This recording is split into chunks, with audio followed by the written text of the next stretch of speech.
Welcome to Tenacity with Sonia C, the podcast where we dive into stories behind success, uncovering lessons learned and the insights gained by leaders and innovators in the business world. I'm your host, Sonia, and let's get started. My guest today is Ashley Kalinauskas. Ashley is a trailblazer in the field of biotech. She is the founder and CEO of Torigen Pharmaceuticals, a company born from her groundbreaking graduate thesis project at the University of Notre Dame. With an undergraduate degree in pathobiology from the University of Connecticut and a master's from Notre Dame, Ashley has dedicated her career to pioneering an experimental cancer vaccine for animals. Her work has not gone unnoticed. Ashley has been recognized for prestigious awards such as Forbes 30 Under 30, the Animal Health Innovation USA Award, and has been named to the Notre Dame Domer Dozen and Harvard Business Journal Power 50 lists. Today, we'll dive into Ashley's journey from academic research to startup success, explore the challenges and triumphs she's faced as a female entrepreneur in the biotech industry, and discuss the future of health technology. Let's get started.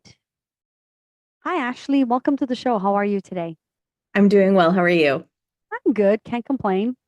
Perfect. Thanks for having me today. Yeah, no problem. So, for those of our audience who don't know you, can you tell us a little bit about yourself? Yeah, my name is Ashley Kalinauskas. I'm the founder and CEO of Torigen. And Torigen is a company that I launched out of my grad student research from the University of Notre Dame, where we help dogs, cats, and horses with cancer. So we have a personalized cancer therapeutic and then some other new pipeline products that are in development. Awesome. So, you started this startup called Torigen Pharmaceuticals, which is a result from your graduate thesis project at the University of Notre Dame. Can you tell us about the thesis and what did you discover that led you to start a business from it? Yeah, so I was working under an amazing professor for my graduate studies, where I was working in a lab that was focused on cancer immunotherapy, the ability to use and leverage the body's own immune system in order to stimulate an anti-cancer response. And the lab had already published a lot on this topic. They already had patents, and really the patents covered how we were able to preserve the tumor cell in order to make that tumor cell really pop back to the immune system. So with all of the data that had been accumulated, it really then became, well, what is it going to take in order to help treat a patient? And when you're looking at a human pharma development, you're talking about, 10 plus years and tens of millions of dollars that need to be raised in order to really get that therapy closer to the finish line.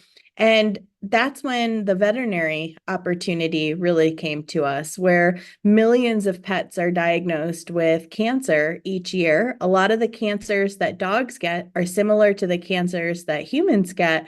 And we said, why can't we launch this therapy to help animals after a diagnosis? And that's really where we decided to position the technology and start a startup company. It's amazing. And how is it going with the therapy? Like, what are the results that you're seeing?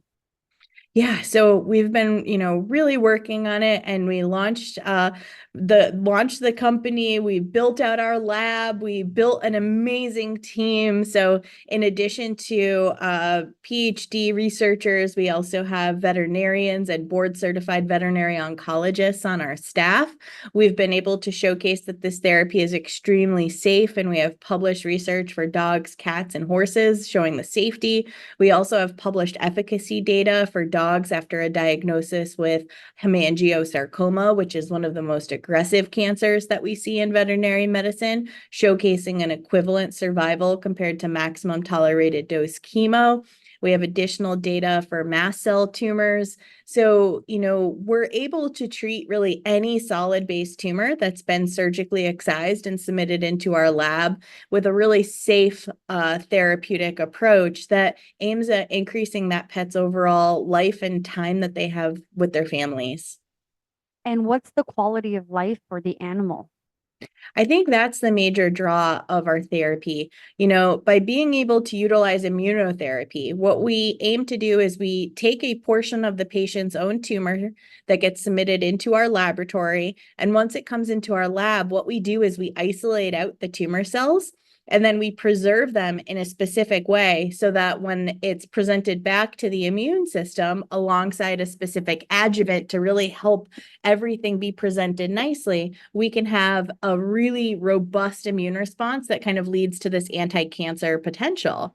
So we see ourselves in our product as kind of the nice cleanup, like where we can go back in, and if we didn't get everything after a cancer surgery, that this therapy can be added on in order to help clean up afterwards. So in regards to the quality of life, that's really one of the biggest points of our product, because unfortunately, chemotherapy is, very taxing on patients, irregardless of what they're going through. And that leads many owners to never put their pet through chemotherapy. So utilizing immunotherapy, where the side effects from our therapy are injection site redness, irritation, and lethargy, a lot of owners decide to go the immunotherapy route, which, we understand. Hmm. That's so fascinating. So I'm actually a breast cancer survivor, and I had, double mastectomy, body parts removed, etc. I totally get the quality of life. So how, with everything that you're doing, all the research, how close are you to eventually get this to humans? Yeah, I mean, I think as a company, we're really focused on, the veterinary Yeah, piece, because going to humans with a personalized approach is definitely, it has challenges. yeah, And going through the full regulatory pathway, there was one other company with a similar technology, not exact, but similar, that unfortunately failed their phase 3 efficacy studies for patients with colorectal cancer, so human patients with colorectal cancer. And one of the reasons why they failed was, when you're testing in human patients, you're testing for an overall survival on very end stage cases. So, the patients had failed on average 20 rounds of chemo and radiation before they were recruited into an immunotherapy study. right. So, what immune system was left at that point? So, I think as immunotherapy begins to really change the paradigm of cancer, and that we're treating earlier and earlier, immunotherapy should really be seen as one of the first defenses against cancer before we start building in other kind of more aggressive therapies, depending on what we're dealing with. And by doing that, I think it really will kind of give the product a better position to extend lifespan that we know it can. So I think over time, we're definitely going to get there, but it's going to take time to really change that. So for now, we're so happy to help our dogs and cats and, other companion animals. And, I really want to be a drive and a change to help kind of position immunotherapy where it's going to be a better success story. I love it. I mean, that's fantastic. I hope that more companies start doing things like this and sort of get it into humans at some point. But I know it's going to take time. But that's still fascinating what you're doing. So, Yeah. can you tell me what were some of the biggest challenges you faced when transitioning your graduate thesis project into a full-fledged startup? Yeah, I think every chapter of entrepreneurship is that exactly. It's a chapter, right? You're Yeah. writing the story as you're going. And I think always thought it was going to be faster and thought it was going to cost a lot less than it ever does. But I think, at each chapter we had, distinct hurdles. So, just starting out, making sure that we had the right lab space, making sure that I was surrounded out with the right team, and then raising capital. So being an animal health startup, like, we fall into a chasm where to a consumer investment fund, we're a biotech company. Well, to a human biotech investment fund, we're an animal health company, so we Mm. don't fit into their fund. So we kind of have this chasm of no man's land in terms of funding. So over the years, a lot more funds have come out that have been truly animal health focused. It's been amazing for us to get to know them, but I think capital and access to capital for a while was one of our biggest barriers. Awesome. And you've been able to sort of overcome that, and you've raised. Yep. So we've raised over 16 million to date. We have our product out there in market. We did just about 2 million last year in revenue, aim to grow that, but still with that mission at heart that like we're really doing an amazing job helping provide more pet parents an option after their animal is diagnosed with cancer. That's amazing. I mean, you've raised a lot. That's a big achievement. Raised a lot, and then now we're focused on converting that into revenue. Yeah. So as a CEO, how do you balance the scientific, or the science and business aspects of running a health tech company? Ooh, that's a really good question. I think I love the science, right? Like that's my background. That's I could where tell. like thanks. That's where I excel. But it's been, a lot of a lift to learn the business side too. So I really think that as a STEM educated woman, learning the business piece is the piece that really comes kind of more second nature. The science, the technology, the, engineering, that part's the really, really tough part. And then pairing on with it, well, okay, what does it take to get to cash flow positive? How do I manage funding? How do I ensure that, my employees are well managed too? And how do I talk to my customers? So I think that it's been a learning process through and through, but with my background and, focus on the sciences really allows me to not only pitch the company well, but also to position our products well with our customers. Yeah, I mean, you know the product really well. Can you share some of your experiences as a female in the biotech industry and how you navigated its unique challenges? Because tech in general is a very male-dominated space, as I know. So can you talk us through some of that? Yeah, I mean, I think starting with less than 2% of venture funding goes to female founded companies, right? And the Yeah. majority of venture funding goes to tech founded companies. So I would love a science and engineer, like, tech company, what percent of funding is actually going to women? Because I think we're going to be in the decimal points. Like, it's so Probably. disappointing. And it's so sad that, you know, it takes a lot in order to run a business and run a company. And it takes that love, that passion, that drive, but that focus on how am I going to make this a success? Mhm. And women are so well positioned to do that. I just think that sometimes they get nervous and scared on being able to take that plunge or take that jump. That there's safety in a, top 500 organization, and there's fear in a startup company. So I think being able to take that plunge and that jump like is what a lot more women need to do. And yeah, when you go into a boardroom of investors and it's all men around the table, that's just what is to be expected. Yeah. But being able to showcase that passion and that drive and commitment is really what, any company needs to succeed. So you've raised over 16.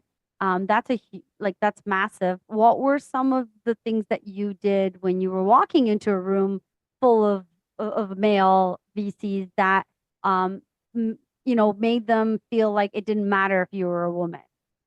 Yeah, I mean, I think it's showcasing that motivation and that drive. And, going in with an animal health biotech company, being able to showcase the comparables that are already out there in the field and that there are strong market returns that are available here. Mhm. Also, sometimes like it would be, all right, go home and ask your wife, like what would your wife spend if your dog was diagnosed with cancer. And sometimes they would come home and then they would come back and be like writing the check because they're like, my wife said that we would have to, sell the house. So, and it's like, okay, well, my therapy is, half the price of a chemotherapy protocol to begin with. And that led them to say, yep, nope, there is an opportunity here. So even if maybe they didn't see it, their family sure did. That's so cool that you asked them that question and you knew exactly what the answer was going to be. I think that's Yes. amazing. Women do have buying power, right? And I think you just showcased that right there. Absolutely. I have other founder friends that are, in like femtech and like women's health. And sometimes they've gone in and pitched and they're like, oh, we're not sure if the market's large enough. And it's like, the market is not a niche market. It's 50% of the world's population. Like, it's about who you're talking to. Yeah. So what excites you most about the future of biotech, health tech, particularly in your field? I think we're at a really exciting crossroad in animal health and in being able to really leverage One Health. Like I mentioned at the start, a lot of the cancers that we see in dogs are the same cancers that humans get too. So being able to have therapies that work in dogs to translate over to potentially help humans can really allow us to not only have our furry friends live longer, but be able to understand what works and what works really well to advance it forward. So we have a pipeline that's in development that aims to do just that and expands us outside of cancer here at Torigen. But these are human assets that were originally on a human development track that now we've positioned for animal health with the opportunity to go back to human and make it move faster. Is it affordable? I only ask because I have a cat and I'm like, if anything ever happened to him, can I afford this? Yeah, so our vaccine is less than $2,500 typically, sometimes less than $2,000. So, about half the price of chemotherapy. So, a very affordable option to be considered. Awesome. I love that. So, what advice would you give to aspiring entrepreneurs who are just starting their business journey, especially in high technical fields like biotechnology? Yeah, so I think it's taking the plunge and being all in. So I mentor a lot of university-based startups, and I think some of the scariest things are I have a job offer, and then I have this really scary but really potentially massive opportunity in front of me. What do I do? And I think if you dabble, 1 foot in each, you're never going to really be able to advance the company like it could be. So being able to take the plunge and try something, even if it doesn't work out, you're going to be very well positioned in order to go back to that Fortune 500 company to take it to the next level. Yeah. So, are you the only company that's doing this for pets or animals? There's quite a few out there. And I mean, when we look at, the animal health space, a lot of people are always surprised to hear that there are multi-billion-dollar animal health companies that are spin-outs from the biggest human pharma companies. So Zoetis is Pfizer's animal health company. Elanco is Eli Lilly's. There's a giant Merck animal health. Boehringer Ingelheim has a huge animal health company as well. And then there are other ones that are, again, multi-billion-dollar companies that are focused on animal and pet health. Mm. So, with all these giants in the field, how do you stay ahead of the curve in this evolving industry? And what strategy do you employ to keep your company at the forefront of innovation? Totally. I think that the giant companies go through ebbs and flows of their innovation cycles of like they, in license or they acquire a lot of really new technologies, they develop them, they advance the ones that keep working. And right now we don't even see very many like kind of medium fish animal health companies in the field. Like we're approaching that medium size because so many of them have been acquired or scooped, which means that from an investment standpoint, there's a lot of really strong potential opportunity here, and that the bigger companies are really looking for standout technologies that are going to make a difference and define the next decade of the industry. That's awesome. So you've received numerous accolades, such as Forbes 30 Under 30 and the Animal Health Innovation USA Award. How did these recognitions impact your career and the growth of your company? Ooh, that's another good question. I I think that they're amazing to receive, and they make me, so happy, like especially like Forbes 30 under 30, like they're just, it was so cool. It's such an amazing day to realize that. I think at the end of the day, I'm still doing what I'm doing, right? My job is growing this amazing little company to be the best company that I know it can be. And the accolades have just come with, me being a really great spokesperson for what we're accomplishing. And, until you have that, acquisition, and I provide, a strong return for my investors, that's when I will consider a success. Okay. So is that your goal to eventually uh, get out of it and get acquired? I want to be like a really innovation powerhouse inside of the animal health space. So I want my assets to be acquired, and I want to keep a really strong core team so that we can potentially like find the next, blockbuster product in animal health, or take a product and, advance it for animal health, but then also have another company run it for human health. And how has it been scaling for you? I mean, obviously you started out from your thesis and you've mentioned you've grown. How has that been for you having to deal with growth? Because a lot of times that can be very stressful on a CEO when you're dealing with a million different things. Oh, totally. Very stressful. And try growing during like the height of the pandemic too, where I could only have one person in a lab at a time. Like, I mean, it was a lot to manage and a lot to juggle for sure. Grew it from just me as the solo employee to now I have just under 30 employees. About half here in Connecticut and the other half located around the United States. And, for us, I think that's a really good number. I don't know if I really want to expand too much higher, because I think it ends with there's always a lot of problems. Managing is not easy. Managing is probably one of the hardest parts of my day. I could do the science, I could do the pitching. I am great around that. Managing people is tough. And, I think being a very strong mission-oriented company, we're all marching towards the same goal. We are all helping animals, and we're doing really good in the world. And, that's something that we continue to focus on and continue to drive forward. So as my last question before we run out of time, as the CEO, you just said so yourself, like it's hard to scale, to manage people. At what point do you say, I'm going to focus on the things that I'm really good at, which in your case sounds to me like it's pitching, relationship with investors.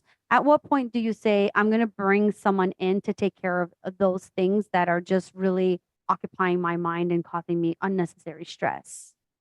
Yeah, tomorrow, finding the right person. I think it depends. Like for me right now, like what would stop me from making that hire? Like, of course, it's the funding aspect, but then it's also, do I like it? Like not really, but am I good at it? Like I'm pretty good at it. So I it's a balance point where I'm not sure when the right time is going to be, but I think it's rapidly approaching. But is it also that you are afraid to let it go? A little bit. When you build something from ground up, it's really scary to see someone else take your baby and I run totally with get it a it. little. You I know, totally like what get if it that. breaks under them, or like what if they didn't do it? And I think I've become a really, really good delegator, which Okay. is great. But it's almost like, instead of you're handing over a lot to someone, and they have to be the right person. So I Yeah. think if that right person came that had the heart and the motivation and the drive, I think that would be like a really easy decision for me to make over time. Yeah. So until you're ready to do that, what are some of the things that you do on your day to day to, are you delegating? Are you like, what do you do to try and offload some of that stress now?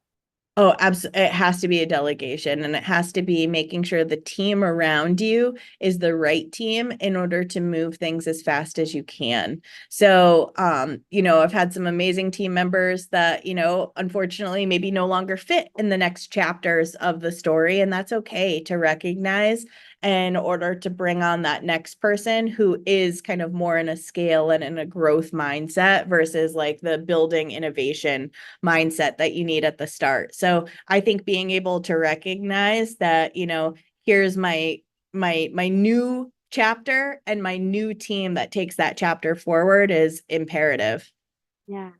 So last, I promise it's the last one. So if I have a pet and they've just been diagnosed with something, how can a company find you? Do they have to go through their vet? Can they go directly to you? Can you guide us through that process?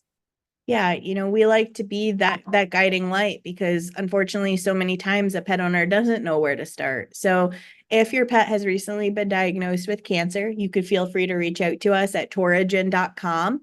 You can call in, feel free to send us an email to info@torigen.com, and then also talk to your veterinarian about, maybe immunotherapy could be an option after a surgical removal of the tumor. So if that's the case, we would love to be connected to you and to your veterinarian, and would love to see how we can help. Awesome. I love it. Well, Ashley, thank you so much for coming on and sharing your journey. I just love what you guys are doing. I think it's absolutely freaking fascinating. I love that you're a female founder like me. And I wish you all the best. And I like the work you guys are doing is amazing. And I hope that it one day goes into humans and really helps with quality of life and all that stuff that we have to go through when you're dealing with something like cancer. Absolutely. Well, thank you so much. I appreciate your time. You as well. Thanks, Sonia. And that's a wrap. I want to extend a special thank you to Ashley for joining me today and sharing her incredible journey into the biotech industry. Her work in the health tech space and entrepreneurship has been truly inspiring. I was inspired by this episode, and I can't wait to see what Ashley and her company come up with next. To our listeners, thank you for joining me on this journey of discovery and inspiration. Don't forget to subscribe to this podcast on your favorite platform and join our community on social media. I would love to hear from you. Leave a review and tell me what topics you'd like me to explore in future episodes. Remember, the future belongs to those who embrace change and innovation with tenacity. Keep striving, keep innovating, and most importantly, stay tenacious in your pursuits. Thank you for tuning in. I look forward to bringing you more inspiring conversations in our upcoming episodes. This is Sonia signing off, but as always, remember to chase your dreams with tenacity.